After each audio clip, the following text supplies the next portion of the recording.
of the last time I had you on, we were having a similar conversation, but we were talking about crypto prices, specifically watching the cycle of institutional money come in, inflate the price a little bit, create a bunch of media buzz, retail follows. You get this massive takeoff in price performance.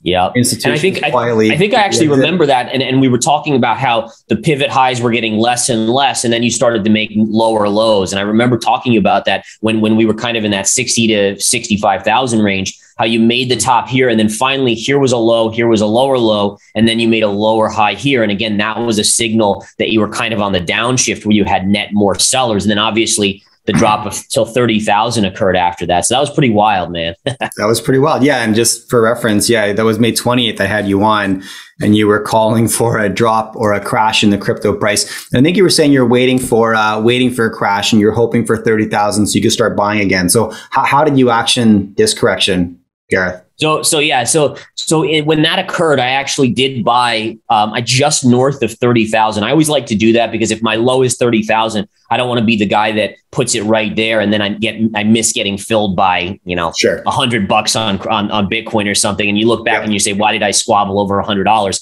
So I put it a little bit above, and then I think it was that exact day where it bounced back into the 40s, and I actually took my money off the table there because it was such a dramatic bounce there. And honestly, my net expectation was that you were going to kind of chop around and come back in, and that's kind of exactly what you did. And then I started talking in the previous months to the current time about a float up to basically what we would call a retrace to the scene of the crime.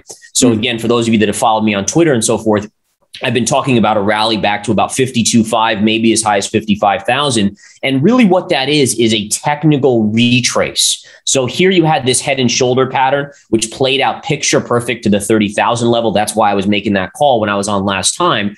And then basically, oftentimes you'll see this on more charts than not.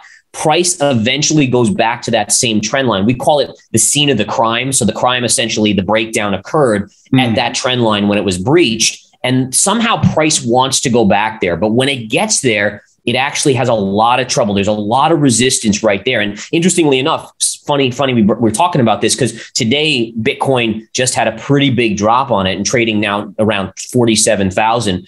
So a pretty big deleveraging event there in Bitcoin. Okay. And can you speculate what you expect in the crypto market? So near term? Yeah, absolutely. So the thought process on Bitcoin should be that you're going to see some chop between this 50 and 40 level. 40 to 41 is going to be a lot of support. Eventually, I do believe it breaks. It goes down to the 30,000 level, which will retest that target from the head and shoulder breakdown that was back in May.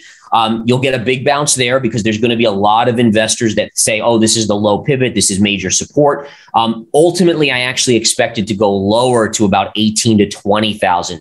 And this would be a retrace to the 2017 highs on Bitcoin. And that's where I'll be really accumulating. My long-term, again, a lot of people are always like, oh, he's bearish on Bitcoin. He hates Bitcoin. Actually, my long-term view is that you're going to 100,000. Eventually, you're going to 500,000 on it. It's just that you have to wash out this liquidity bubble. And by the way, that goes for everything, including the stock market. There's so much liquidity, so much printing of money that the Fed has done that has just infiltrated the system, including crypto, that it just has to be wiped out and kind of brought back to earth, and kind of a reset has to occur. So that even goes with stocks. I think you need to see at least a 20% correction in the stock market before reality can kind of be functional again and things can start to grind to the upside. Yeah. Okay. Interesting. So fascinating to get your sentiment on Bitcoin right now. I love your price forecast, by the way. I hope you're right, Gareth. I hope we come back down to 20,000, 18,000. What an opportunity. That's same how I see it, And what can I just jump into? What's amazing about that is that, I'll say 18 to 20, right? And everyone, and this isn't you, but like just people on Twitter have always said like, oh, I really hope that happens because I want to rebuy. The amazing thing about markets is that when it actually gets there, a lot of people will be too scared to buy.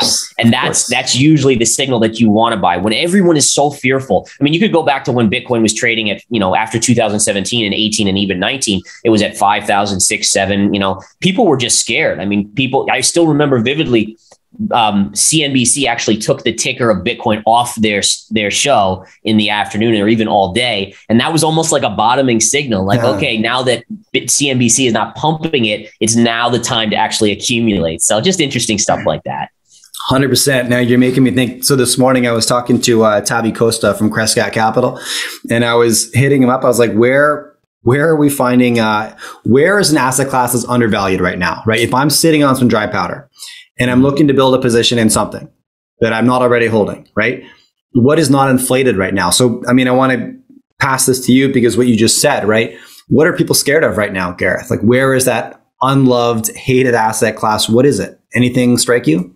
So over the last 2 to 4 weeks, my biggest trades have come in the China stocks area. And again, that's anytime, and this is a great example of it. I would post up on Twitter and people would be like, oh, China communist regime, it's too risky. And all that hate makes me want to buy it more, because that's that same sort of thing when everyone else hates it. And again, you have to look at things logically. If someone says, if a company comes out and says, hey, we're going bankrupt, well, then you don't say, well, everyone hates it because it's going, and you don't buy it. But when you have companies like Alibaba and Baidu that are like best of breed, the champions of China. I mean, China's not going in there to wreck them 100%. I mean, that just isn't smart. It doesn't go with any sort of mentality that makes sense. And so when you get discounts where they're trading at ridiculous discounts, that's exactly where I've been accumulating. I'm still in Alibaba. I'm still in Baidu. We're in the money now on them. Initially, I was out of the money because, generally the way I work is I started accumulating slowly and then they fell more. I bought a little bit more. And overall, my average was a little bit above where the lows are. Now, as the bounces come in, I'm in the money and I just want to let them ride at least for a little bit longer. So I think